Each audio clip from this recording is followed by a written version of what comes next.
Welcome to Sci-Fi Frontier. I'm Dominic.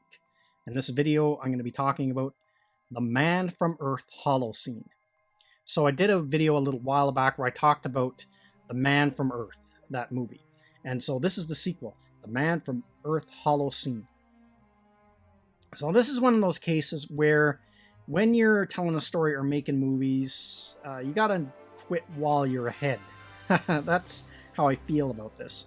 So the first movie I actually really enjoyed, and was actually surprised there was a sequel to it, because I think it's a movie that doesn't need a sequel. A sequel is not necessary. It works as a great standalone film.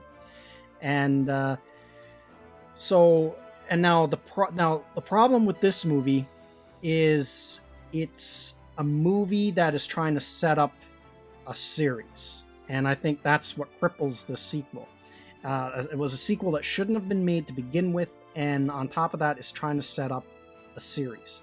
So I think that's what wrecks this movie. So I'll give a quick plot rundown.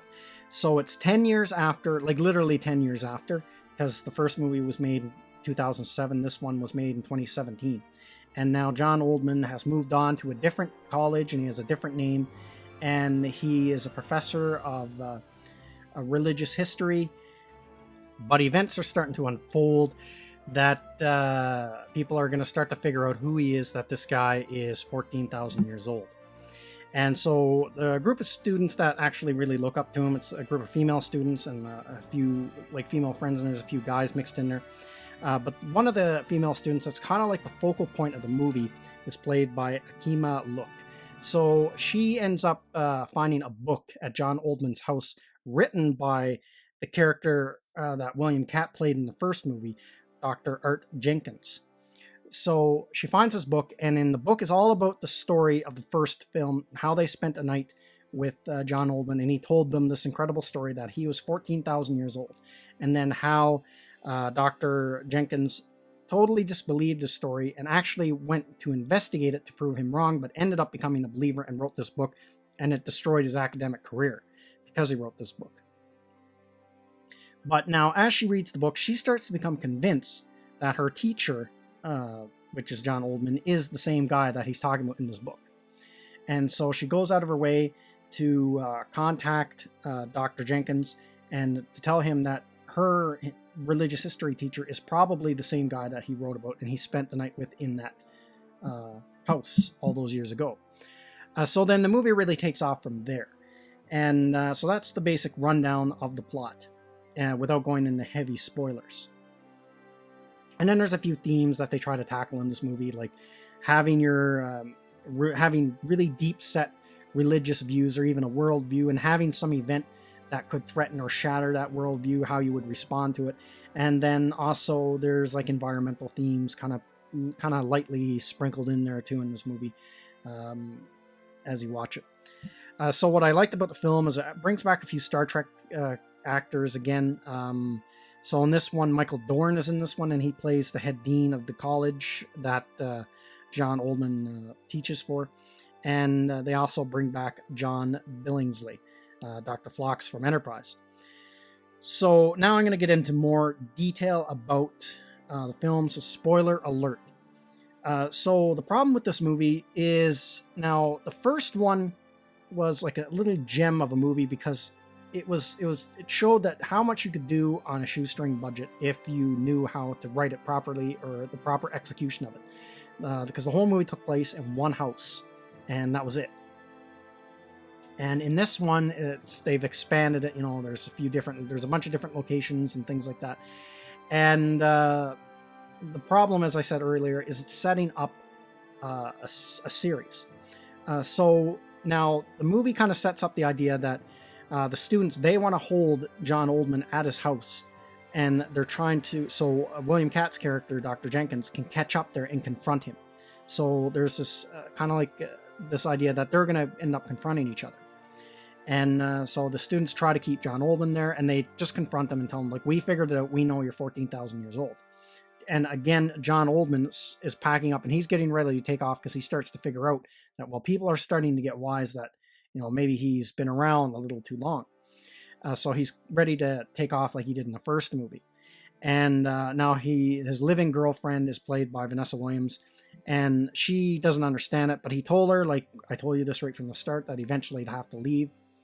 And so she's kind of against it, and she doesn't want to leave, but she doesn't understand why, because he hasn't told her.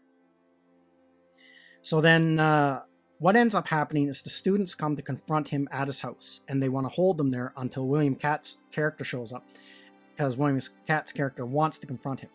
But they end up kind of having a struggle with him, and he ends up cracking his head on the ground, and so they think they might have killed him. But then they go to... Then William Katt's character, his car broke down or ran out of gas or something like that, so he's stuck. So they have to go get him. So they leave him with the religious guy, and they tie him up and they duct tape him to a chair, put him in the basement, and then the religious kid is the one who guards him. So now this is...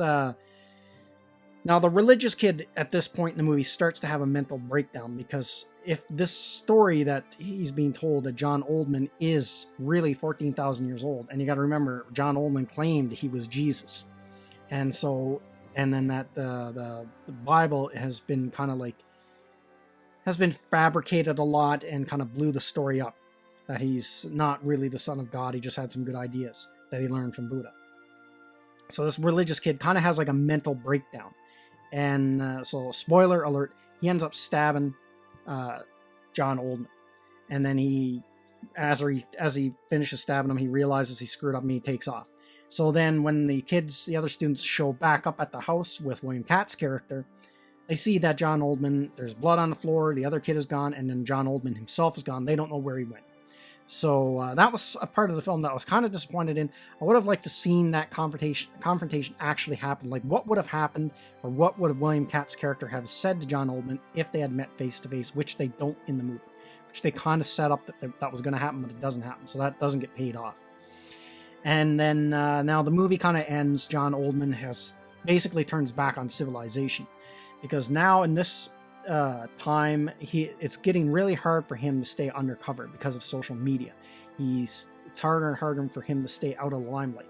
Like, he refuses to have his picture taken, and he doesn't have any social media. And students are with cell phones. Every phone's got a camera on it. So he realized it was getting harder and harder. So he kind of goes back, living back into the wilderness. And then at the end of the movie, he's picked up by John Billingsley character, Harry from the first movie. And so then that's kind of where the movie leaves off. And then at the very end, there is a setup for the series where some shadowy FBI agent shows up at William Katt's, his character's house, and starts asking him questions about how much he knows about John Oldman. And basically implies that John Oldman's not the only one, that they've known about John Oldman for a while, but they know about other people like John Oldman who are tens of thousands of years old. And one of them is a serial killer that has been a serial killer that's been on the go for centuries and tens of thousands of years, like John Oldman. And then that's where it leaves off. So it's like a setup. It's kind of like it's a setup to something else. Now, I did some research, and they were crowdfunding this movie. And so I think that's where the problem with this movie is it's a setup to a series or another movie. Where the first one didn't need a sequel. It was a great little self-contained sci-fi movie. And this is where I think this movie shits the bed. It's trying to set up a series. Now, is it good? It's not as good as the first one. It's not as clever as the first one. It's entertaining on its own, but as a sequel, I don't think it's nearly as good, and it wasn't necessary. Should you watch it? I mean, if you watched the first one, you liked it, you don't necessarily have to watch this one. The first one's a perfectly good self-contained movie. Now, the only thing about this movie, and I found both of these movies kind of have this weird, especially even more so this sequel, that even though it came out 2017, it has this weird 90s feel to it. Like I could easily picture this, the way it's shot, the way it's lit, and the way it's acted. It has like a 90s feel to it. Like this would have been a TV pilot for a sci-fi show that came out during the 1990s, and then probably would have led into a show that lasted one season and went off the air. That's how it feels to me, this show. But not nearly as good as the first one. So you don't have to watch this one. I would just watch the first one and probably skip this one. But if you do decide to watch this one, You know, it's not really that long of a movie, so it's not a huge time investment. So that's everything I got to say in this video. Let me know what you think in the comments section, and I will see you at the next one. Thank you to all of my subscribers, and thank you for watching this video. And if you're new to the channel, like, subscribe, and share. And don't forget to hit the bell icon for notification when new videos are uploaded.